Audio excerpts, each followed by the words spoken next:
नमस्कार। प्रादेशिक समाचार के साथ मैं ज्ञानेश्वर प्रसाद श्रीवास्तव। पहले मुख्य समाचार। प्रधानमंत्री नरेंद्र मोदी ने आज चेन्नई और केरल के कोच्चि में कई परियोजनाओं का किया शुभारंभ।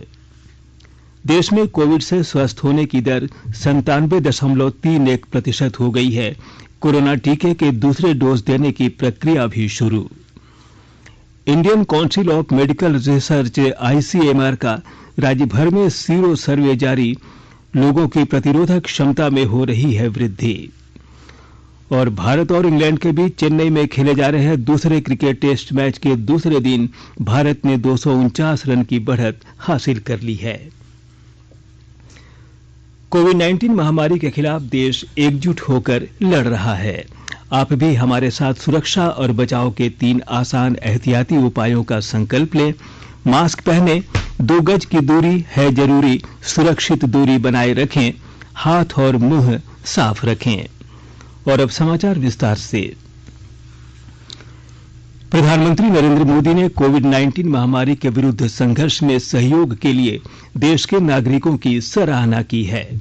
केरल के कोच्चि में कई विकास परियोजनाओं का उद्घाटन करते हुए प्रधानमंत्री ने कहा कि 130 करोड़ भारतीयों की शक्ति से हमने कोविड-19 महामारी के खिलाफ संघर्ष किया। उन्होंने अपने भाषण में पर्यटन क्षेत्र पर जोर दिया और पर्यटन संबंधी उत्पादों में नवाचार के साथ आने का स्टार्टअप से अनुरोध किया। इससे पहले प्रधानमंत्री नरेंद्र मोदी ने आज चेन्नई में 8,000 करोड़ रुपए से अधिक की परियोजनाओं का शुभारंभ किया।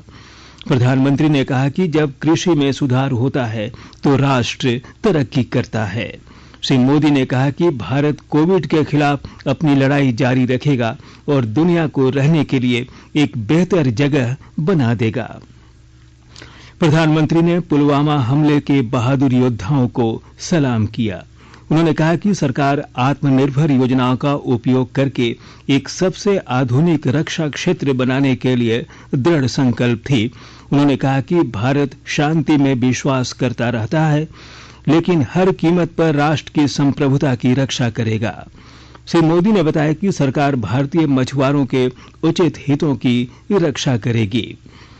इससे पहले प्रधानमंत्री मोदी ने चेन्नई में रक्षा अनुसंधान और विकास संगठन DRDO द्वारा स्वदेशी रूप से डिजाइन, विकसित और निर्मित अत्याधुनिक टैंक द्वारा सलामी ली। श्री मोदी ने कहा कि इस स्वदेशी टैंक को देश को समर्पित करते हुए वे गौरवान्वित हैं।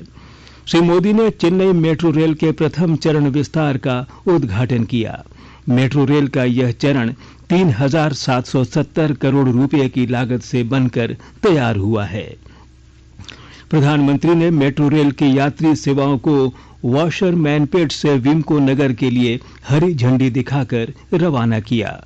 श्री मोदी ने कहा कि मेट्रो रेल का 9.05 किलोमीटर लंबा यह विस्तार ट्रैक नॉर्थ चेन्नई को हवाई अड्डे और सेंट्रल रेलवे स्टेशन से जोड़ेगा। श्री मोदी ने चेन्नई बीच और अट्टीपट्टू के बीच 22 किलोमीटर लंबी चौथी रेलवे लाइन का भी उद्घाटन किया। 293 करोड़ 40 लाख रुपए की लागत से तैयार यह रेलवे लाइन तिरुवल्लुर जिलों के लिए अतिरिक्त ट्रैक उपलब्ध कराएगी। श्री मोदी ने विल्लुपुरम, कुड्डालोर, मियालदुथुराई, तंजावुर और मयिलादुथुराई थिरुवरूर में सिंगल लाइन सेक्शन के लिए विद्युतीकरण का भी उद्घाटन किया। प्रधानमंत्री ने डेल्टा जीरो में सिंचाई के लिए महत्वपूर्ण एनीकट नहर प्रणाली के विस्तार, जीर्णोद्धार और आधुनिकीकरण की आधारशिला रखी। इससे इस नहर की जल धारण क्षमता बढ़ेगी। इस नहर के आधुनिकीकरण में 2,640 करोड़ रुपए की लागत आएगी। श्री मोदी ने IIT मद्रास में डिस्कवरी परिसर की भी आधारशिला रखी। यह परिसर चेन्नई के पास तय्यूर के पास प्रस्तावित है।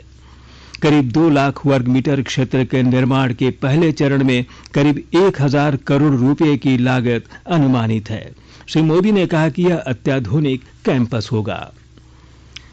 देश में कोविड से स्वस्थ होने की दर 97.31% हो गई है।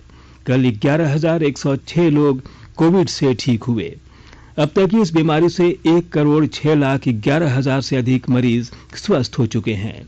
इस समय देश भर में रोगियों की संख्या 1,37,000 से अधिक है। देश में कोविड मृत्यु दर 1.43% है, जो विश्व की सबसे कम दरों में शामिल है। स्वास्थ्य मंत्रालय ने यह भी बताया कि अब तक देश में 82 लाख से अधिक लोगों को कोविड टीके लगाए जा चुके हैं। इधर राज्य में कोरोना के संक्रमितों की संख्या 1,19,242 हो चुकी है, जबकि 1,17,770 संक्रमित स्वस्थ हो चुके हैं। उधर राज्य में कल से कोरोना टीका का दूसरा डोज देने की प्रक्रिया भी शुरू हो गई है। राज्य प्रतिरक्षण पदाधिकारी डॉक्टर अजीत प्रसाद के अनुसार कोरोना टीका लेने के 28 दिनों के बाद कोरोना को दूसरा डोज लेना अनिवार्य है। उन्होंने यह भी कहा कि 28 दिनों के 1 या 2 दिनों के विलंब के बावजूद भी दूसरे डोज का टीका लिया जा सकता है। Indian council of medical research ICMR की ओर से राज्य के विभिन्न जिलों में कोविड-19 को लेकर सीरो सर्वे जारी है।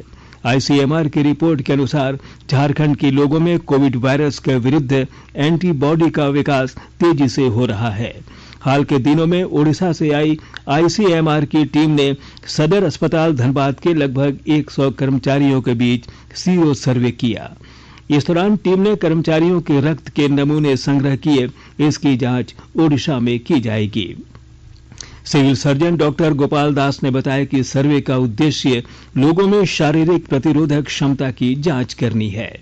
उन्होंने बताया कि अब तक की प्राप्त सीरो सर्वे रिपोर्ट के अनुसार धनबाद वासियों की शारीरिक प्रतिरोधक क्षमता मजबूत पाई गई है।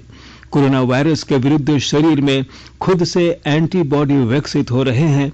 उन्होंने बताया कि धनबाद में करीब 1,000 लोगों के बीच यह सर्वे किया जाना है। आकाशवाणी के ताजा तरीन समाचारों के लिए आप हमारी वेबसाइट newsonair.com पर लॉग इन कर सकते हैं। ताजा समाचार Twitter handle @AIR news alerts और Facebook page All India Radio News पर भी उपलब्ध है। आप प्रादेशिक समाचार एकांश को ट्विटर हैंडल @AIR न्यूज _ और Facebook page AIR news Ranchi के अलावा YouTube channel AIR news Ranchi पर भी हमारे बुलेटिन सुन सकते हैं। प्रादेशिक समाचार आप आकाशवाणी रांची से सुन रहे हैं और अब पेश है कोरोना से बचाव के कुछ संदेश। कोविड-19 से बचाव और सुरक्षित रहने के 3 उपाय। मास्क लगाएं, 2 गज दूरी है जरूरी, सुरक्षित दूरी रखें, हाथ और मुंह साफ रखें।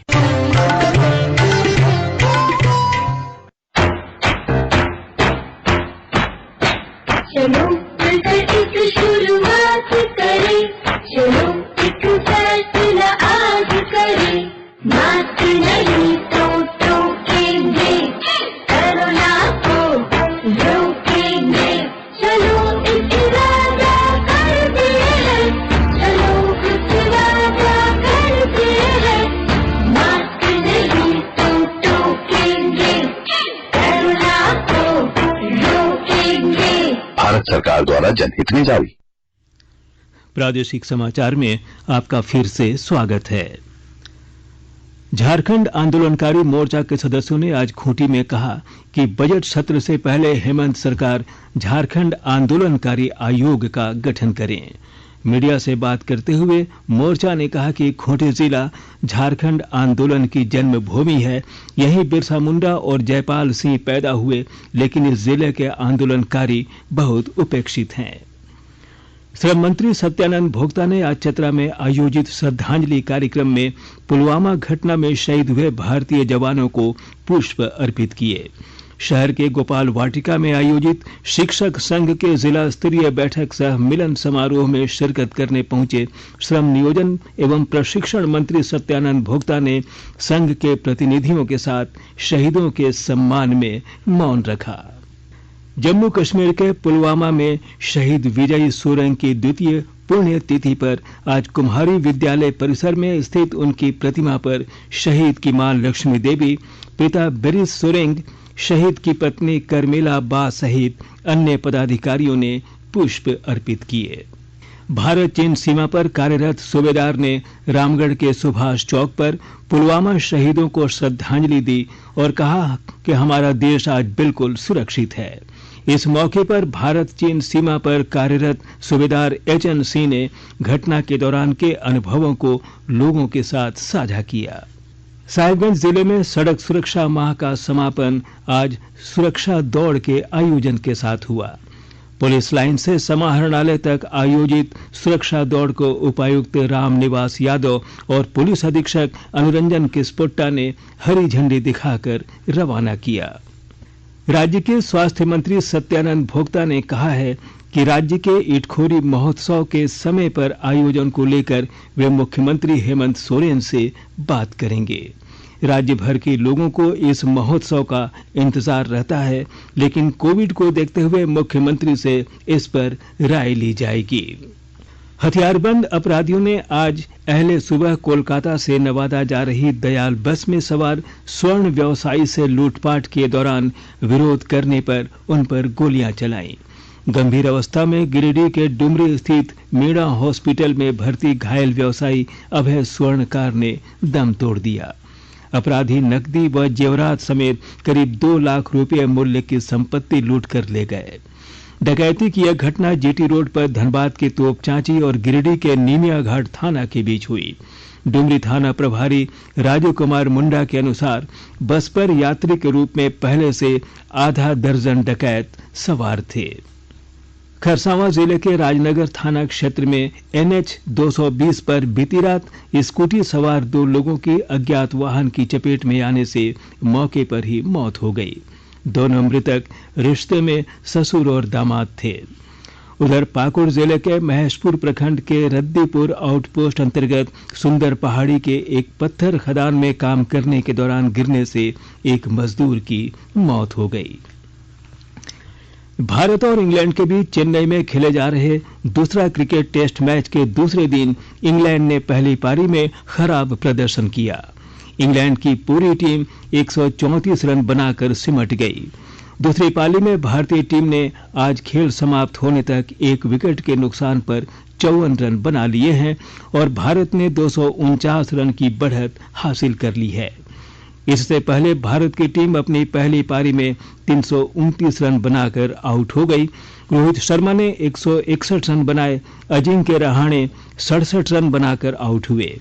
ऋषभ पंत ने 58 रन की पारी खेली। इंग्लैंड के लिए मोइन अली ने सर्वाधिक 4 और ऑली स्टोन ने 2 विकेट लिए। 4 मैचों की टेस्ट श्रृंखला में इंग्लैंड 1-0 से आगे है। आकाशवाणी का समाचार सेवा प्रभाग आज अपने फोन इन कार्यक्रम में कोविड के बारे में विशेष परिचर्चा प्रसारित करेगा। कोविड टीकाकरण से संबंधित राष्ट्रीय कार्यबल के अध्यक्ष डॉक्टर वीके पॉल और अखिल भारतीय आयुर्विज्ञान संस्थान नई दिल्ली में स्त्री रोग विशेषज्ञ डॉक्टर नीरज बाटला परिचर्चा में शामिल होंगे।